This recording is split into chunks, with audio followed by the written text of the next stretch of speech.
Let's talk about granny flats. Okay, granny flats are a contentious subject when we're talking about property investment, and should you be putting granny flats on your properties, and what are some of the main commentators out in the market saying about granny flats. So one person that I do like and I've followed for quite a long time is a guy called Nathan Birch. He owns over 100 properties, and his view on granny flats is pretty granular. He doesn't like them. Okay, he has on the 100 plus properties, he's been quoted as saying only like one or two of his properties has granny flats on them, and he didn't actually build them, he bought them as is. And the reason why he bought them was because the yield was so good, and the deal that he got on the property. Okay, so the main things and reasons why he's talking in that way is that, one, if you put a granny flat on a property, most of the time it's going to cost around 125 to 130,000 for a good two better. Okay, with driveway access, council, most of the time the cost goes up to about 150 total. All right. Most of the time, I'll talk in a Brisbane market. If I put 150 in, I'm getting rent of about, say, 260 to 290, depending on the market.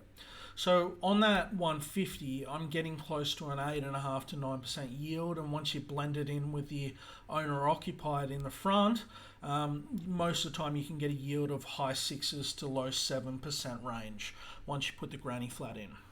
Now, as far as a value standpoint is, you don't get a whole lot of value uptick by putting in the granny flat.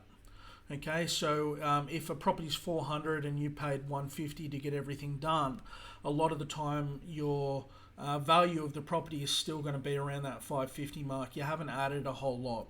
You have added depreciation in because it's a new building, which you can depreciate over a certain amount of time, and the fixtures and fittings, which does help, especially if you're in kind of the top tax bracket.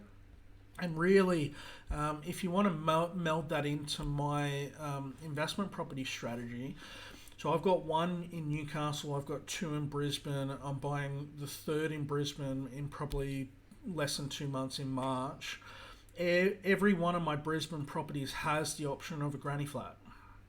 And I've done that very carefully, and the reason is I like big block sizes. That's one reason, and I believe that a lot of the value increases that you get are due to the block size, not so much the actual dwelling. So over time, that's the reason why I'm buying minimum block size of 650. If I can get 680 to kind of 750 range, I do go for that quite a lot.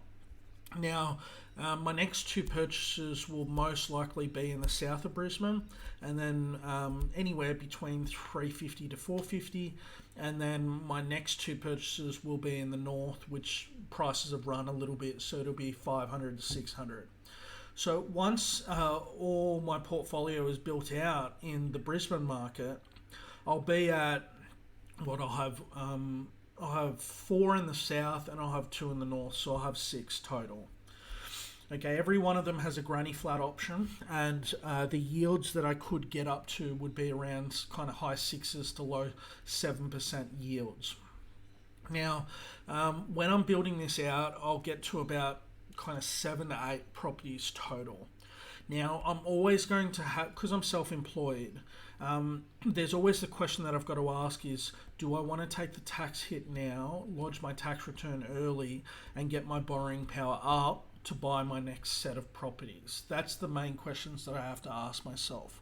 So once I get up to that 7, 8, 9 range, the question is, do I stall for 6 to 9 months and build all those granny flats?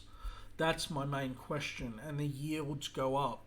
So if I ever have a problem as far as interest rates go, or interest rates running, that's something that I might potentially do to solidify the portfolio.